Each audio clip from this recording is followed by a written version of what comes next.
Hello friends, welcome back to my channel. ಹೊರಗಡೆ ಮಳೆ ಬೀಳ್ತಾ ಇದೆ, ತುಂಬಾ ಚಳಿ ಗಾಳಿ. ಇಂಥ ಒಂದು ವೆದರಲ್ಲಿ ಏನಾದರೂ ಬಿಸಿ ಬಿಸಿಯಾಗಿ ಸ್ಪೈಸಿಯಾಗಿ ತಿನ್ನಬೇಕು ಅನಿಸೋದು ಸಹಜ. ಏನಾದರೂ ಸ್ನ್ಯಾಕ್ಸು, ಚಾಟ್ಸು ಅಥವಾ ಏನಾದರೂ ಒಂದು ಬಜ್ಜಿ ಬೋಂಡ ಈ ಥರ ತಿನ್ನಬೇಕು ಅನಿಸೋದು ಸಹಜ. ಆದರೆ ನಾನಿವತ್ತು ನಿಮಗೆಲ್ಲ ಒಂದು ಸ್ಪೈಸಿಯಾಗಿ ಟೇಸ್ಟಿಯಾಗಿ ಒಂದು ರೆಸ್ಟೋರೆಂಟ್ ಸ್ಟೈಲಲ್ಲಿ ಸ್ಮೋಕಿಯಾಗಿ ಹೇಗೆ ಗ್ರಿಲ್ ಚಿಕನ್ ಮನೆಯಲ್ಲೇ ಈಸಿಯಾಗಿ ಮಾಡ್ಕೊಳ್ಬೋದು ಅನ್ನೋ ಒಂದು ರೆಸಿಪಿನ ನಾನಿಲ್ಲಿ ಶೇರ್ ಮಾಡ್ತಾಯಿದ್ದೀನಿ. ಇದಕ್ಕೆ ನಾನಿಲ್ಲಿ ಅರ್ಧ kg ಆಗುವಷ್ಟು ಚಿಕನ್ನ ತೊಗೊಂಡಿದ್ದೀನಿ. ಅಂದರೆ ಇಲ್ಲಿ ನಾವು ಬೇಕಾದರೆ ಒಂದು ವಿಂಗ್ಸು ಅಥವಾ ಲೆಗ್ ಪೀಸಲ್ಲಿ ಮಾಡಿದ್ರೆ ಸಹ ಇನ್ನೂ ಚೆನ್ನಾಗಿರುತ್ತೆ. ಬಟ್ ನಾನಿಲ್ಲಿ ಚಿಕ್ಕದಾಗಿ ಕಟ್ ಮಾಡಿರೋಂಥ ಪೀಸಸಲ್ಲಿ ಮಾಡ್ತಾಯಿದ್ದೀನಿ. ಇದಕ್ಕೆ 1/2 kg ಚಿಕನ್ನ ತೊಗೊಂಡು ಇದಕ್ಕೆ ನಾನಿಲ್ಲಿ ಅರ್ಧ ಟೇಬಲ್ ಸ್ಪೂನ್ ಆಗುವಷ್ಟು ಅರಿಶಿನ ಸೇರಿಸ್ಕೊಂಡಿದ್ದೀನಿ.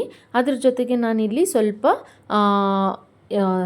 ಮೆಣಸಿನ ಪುಡಿನೂ ಕೂಡ ಒಂದು ಅರ್ಧ ಟೇಬಲ್ ಸ್ಪೂನಷ್ಟು ಮೆಣಸಿನ ಪುಡಿನೂ ಸಹ ಸೇರಿಸ್ಕೊಂಡಿದ್ದೀನಿ. ಜೊತೆಗೆ ಒಂದು ಅರ್ಧ ಸ್ಪೂನಷ್ಟು ನಾನಿಲ್ಲಿ ಧನಿಯಾ ಪುಡಿನೂ ಸಹ ಸೇರಿಸ್ಕೊಂಡಿದ್ದೀನಿ. ಜೊತೆಗೆ ನಾನಿಲ್ಲಿ ಸ್ವಲ್ಪ 1 ಸ್ಪೂನ್ ಆಗುವಷ್ಟು ಖಾರಕ್ಕೆ ಸ್ವಲ್ಪ, ನಾನು ಆಗಲೇ ಹೇಳ್ದಂಗೆ ಈ ಒಂದು ಚಳಿಗೆ ತುಂಬಾ ಸ್ಪೈಸಿಯಾಗಿದ್ರೇ ಬಾಯಿಗೆ ತುಂಬಾ ಟೇಸ್ಟಿಯಾಗಿರುತ್ತೆ. ಅದಕ್ಕೋಸ್ಕರ ನಾನಿಲ್ಲಿ 1 ಸ್ಪೂನ್ ಆಗುವಷ್ಟು ಖಾರದ ಪುಡಿನ ಸೇರಿಸ್ಕೊಂಡಿದ್ದೀನಿ. ಜೊತೆಗೆ 1 ಸ್ಪೂನ್ ಆಗುವಷ್ಟು ಗರಂ ಮಸಾಲನೂ ಸಹ ಸೇರಿಸ್ಕೊಂಡಿದ್ದೀನಿ.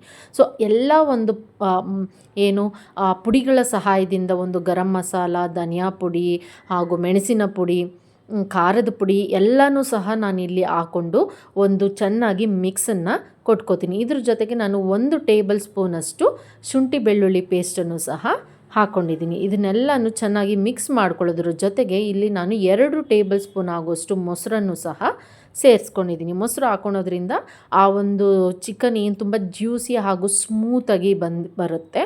ಸೊ ಅದ್ರ ಜೊತೆಗೆ ನಾನು ರುಚಿಗೆ ತಕ್ಕಷ್ಟು ಉಪ್ಪನ್ನು ಸಹ ಹಾಕ್ಕೊಂಡು ಎಲ್ಲನೂ ಚೆನ್ನಾಗಿ ಮಿಕ್ಸ್ ಮಾಡ್ಕೋಬೇಕು.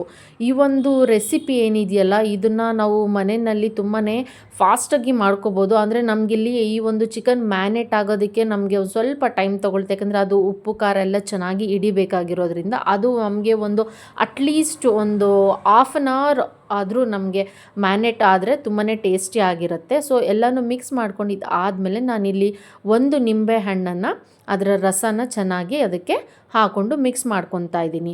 ಈ ಒಂದು ರೆಸಿಪಿ ನಾನು ಏನು ಹೇಳಿದ್ನಲ್ಲ, ಈ ಒಂದು ವೆದರಲ್ಲಿ ಮಾಡ್ಕೊಂಡು ತಿಂದರೆ ಅದ್ರ ಮಜಾನೇ ಬೇರೆ.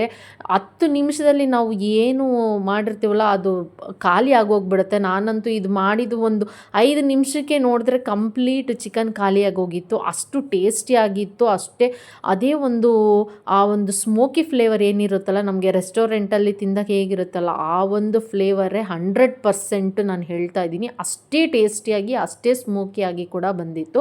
ಸೊ ತುಂಬ ಈಸಿಯಾಗಿ ಮಾಡ್ಕೋಬೋದು. ನಾವು ಅಂದ್ಕೊತೀವಿ ಅಯ್ಯೋ ತುಂಬ ಕಷ್ಟ ಅನಿಸುತ್ತೆ ಇದೆಲ್ಲ ಮಾಡೋದು ಅಂತ. ಬಟ್ ತುಂಬಾ ಈಸಿ. ಅನಿಸುತ್ತೆ, ಟ್ರೈ ಮಾಡಿ ನೋಡಿ, ತುಂಬಾ ಇಷ್ಟಪಡ್ತಾರೆ.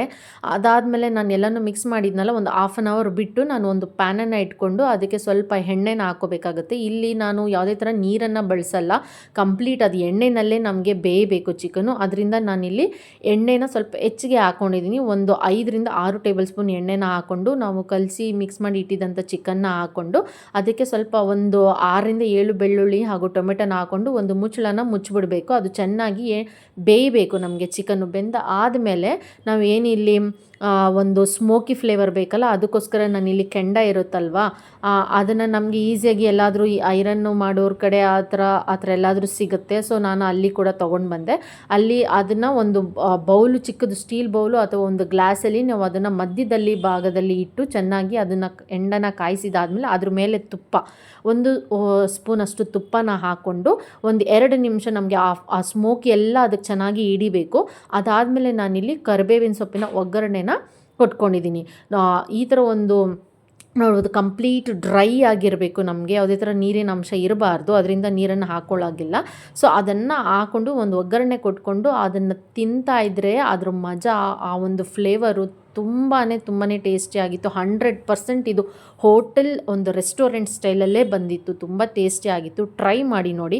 ಸೊ ಈ ರೆಸಿಪಿ ನಿಮ್ಮೆಲ್ಲರಿಗೂ ಇಷ್ಟ ಆಗಿದ್ದರೆ ಒಂದು ಲೈಕ್ ಮಾಡಿ, ಶೇರ್ ಮಾಡಿ ಹಾಗೂ ನನ್ನ ಚಾನಲ್ನ ಸಬ್ಸ್ಕ್ರೈಬ್ ಮಾಡ್ಕೊಳ್ಳಿ. ಹಾಗೂ ನಿಮ್ಮ ಒಂದು ಫೇಸ್ಬುಕ್ ಪೇಜ್ನು ಕೂಡ ಫಾಲೋ ಮಾಡಿ. ನಾನು ಮತ್ತೆ ಒಂದು ಒಳ್ಳೆಯ ಒಂದು ರೆಸಿಪಿ ಜೊತೆಗೆ ಸಿಗ್ತೀನಿ. ಅಲ್ಲಿವರೆಗೂ ಥ್ಯಾಂಕ್ಸ್ ಫಾರ್ ವಾಚಿಂಗ್.